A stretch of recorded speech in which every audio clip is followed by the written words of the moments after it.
Assalamualaikum warahmatullahi wabarakatuh. Perkenalkan, nama saya Rismayanti dari program studi S1 Akuntansi kelas A. Di sini saya akan menyampaikan materi tentang akhlak. Yang pertama ada pengertian akhlak, ruang lingkup akhlak, dan ada tujuan akhlak. Langsung saja kita mulai ke materi yang pertama, yaitu ada pengertian akhlak. Pengertian akhlak. Kata akhlak merupakan bentuk jamak dari kata khuluq yang terbentuk dari 3 huruf, yaitu ka, lam, dan qof. Kata yang terakhir ini mengandung segi-segi yang sesuai dengan kata al-khalaqu yang bermakna kejadian. Kedua kata tersebut berasal dari kata kerja halaku yang mempunyai arti menjadikan. Dari kata tersebut muncul beberapa kata dengan arti yang berbeda-beda. Seperti kata al-khuluqu yang berarti budi pekerti, al-khalaqu mempunyai makna kejadian, dan al-khaliq bermakna Allah sang pencipta sejagat raya. Dan yang terakhir, makhluk mempunyai arti segala sesuatu selain Allah Subhanahu wa Ta'ala. Secara etimologi, akhlak berarti budi pekerti, perangai, tingkah laku, atau tabiat. Dalam Kamus Besar Bahasa Indonesia, kata akhlak diartikan sebagai budi pekerti atau kelakuan. Dan secara terminologinya, akhlak adalah perbuatan yang bisa dilakukan dan tidak memerlukan pemikiran dan pertimbangan dalam melakukannya, karena telah mendarah daging dalam diri manusia. Syarat mengapa sesuatu perbuatan dapat dilakukan akhlak. Dan syaratnya itu ada 2. Yang pertama, dilakukannya secara spontan, dan yang kedua, dilakukannya secara terus-menerus. Contohnya sholat sunnah, sedekah, baca Al-Quran, dan zikir. Bagaimana akhlak kita kepada Allah Subhanahu wa Ta'ala? Yang pertama, membenarkan berita yang datang dari Allah Subhanahu wa Ta'ala. Maksudnya adalah seseorang tidak boleh ragu dan bimbang dalam membenarkan berita yang datang dari Allah Subhanahu wa Ta'ala, karena berita dari Allah bersumber dari ilmu Allah yang paling benar perkataannya. Allah Ta'ala berfirman, Bismillahirrahmanirrahim, Man asdaqu minallahi hadisa, yang artinya, dan siapakah orang yang lebih benar perkataannya dari Allah Subhanahu wa Ta'ala. Quran Surat An-Nisa ayat 87. Yang kedua, menerima hukum-hukum yang Allah Subhanahu wa Ta'ala tetapkan dengan mengamalkannya. Tidaklah sepantaskan bagi seorang untuk menolak hukum Allah Subhanahu wa Ta'ala. Apabila seseorang menolak hukum Allah, maka apa yang dia lakukan adalah bentuk akhlak buruk kepada Allah Subhanahu wa Ta'ala. Sama saja penolakan itu dalam bentuk peningkaran atau sombong, tidak mau mengamalkannya, menolak atau menyepelekan pengamalannya. Dan yang ketiga, menerima takdir Allah Subhanahu wa Ta'ala dengan sabar dan tawakal. Kita semua telah mengetahui bahwa takdir-takdir Allah yang menimpa makhluknya tidak semua sesuai dengan keinginan si hambanya. Ada yang sesuai dengan keinginannya, ada pula yang bertentangan dengan keinginan kita. Misalnya nih, sakit. Keadaan sakit itu keadaan yang tidak kita inginkan, karena semua manusia itu kan ingin sehat. Itulah contohnya.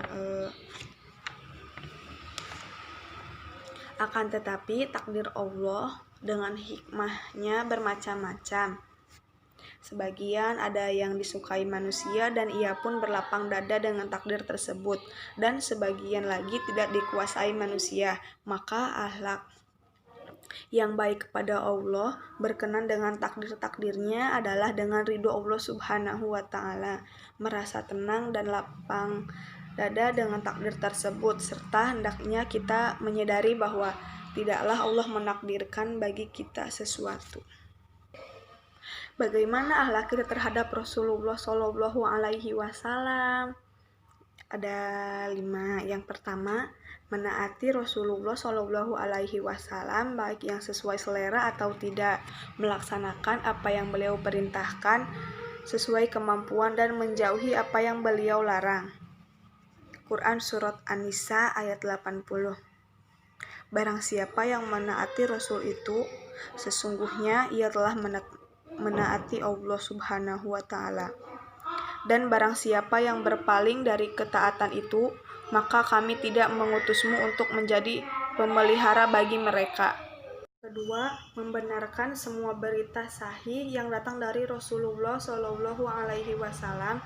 Allah telah memberikan jaminan kebenaran setiap ucapan yang keluar dari Rasulullah Shallallahu Alaihi Wasallam. Karena apa yang beliau ucapkan tidak lain adalah wahyu dari Allah Subhanahu Wa Taala. Firman Allah Quran Surat An-Najm ayat 3-5. Dan tidaklah yang diucapkannya itu Al-Quran menurut kemauan hawa nafsunya. Ucapannya itu tiada lain hanyalah wahyu yang diwahyukan kepadanya, yang diajarkan kepadanya oleh Jibril yang sangat kuat. Yang ketiga, mendahulukan perkataan Rasulullah Shallallahu Alaihi Wasallam atas perkataan manusia dan membatasi diri beramal sesuai dengan sunnahnya. Yang keempat, mencintai ulama, yaitu sahabat, tabi'in dan tabi'ut tabi'in.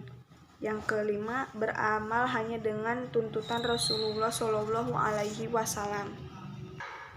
Bagaimana akhlak terhadap sesama dan lingkungan? Kewajiban bagi seorang muslim terhadap seorang muslim ada 6 macam. Yang pertama, jika berjumpa harus mengucapkan salam. Yang kedua, jika diundang maka datanglah. Dan yang ketiga, jika minta nasihat maka berilah nasihat. Yang keempat, jika bersin lalu dia membaca Alhamdulillah maka doakanlah Yarhamukallah. Yang kelima, jika sakit maka jenguklah. Yang keenam, jika meninggal maka antarkanlah jenazahnya. Oleh hadis riwayat Bukhari Muslim. Akhlak baik terhadap sesama dibagi menjadi beberapa. Yang pertama, kepada diri sendiri, yaitu boros, sedekah, pengecut, bersedih terhadap barang yang hilang, membanggakan diri, buruk sangka. Dan yang kedua ada untuk sesama, yaitu memanggil dengan gelar yang buruk, menghina, mencela, perselisihan, mencuri dengar, gibah, adu domba, senda gurau, dan menipu.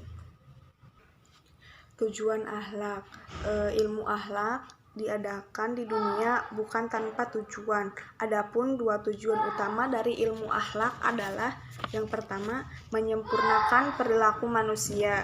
Dalam ilmu akhlak akan dipaparkan mengenai hal-hal yang baik dan buruk agar memberi pemahaman bagi manusia dalam bertingkah laku agar tidak salah mengambil langkah yang nantinya akan merugikan diri sendiri maupun orang lain dalam masyarakat.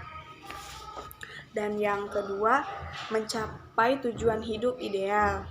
Setelah memahami mengenai konsep baik dan buruk, tentunya secara naluriah kita akan berusaha untuk meninggalkan keburukan dan selalu berusaha menuju kebaikan. Melalui ilmu akhlak, maka jalan yang seharusnya ditempuh dengan begitu rumit akan menjadi nyaman dan terasa penuh kedamaian. Mungkin sekian saja yang dapat saya sampaikan, kurang lebihnya mohon dimaafkan. Wabillahi taufik wal hidayah. Wassalamualaikum warahmatullahi wabarakatuh.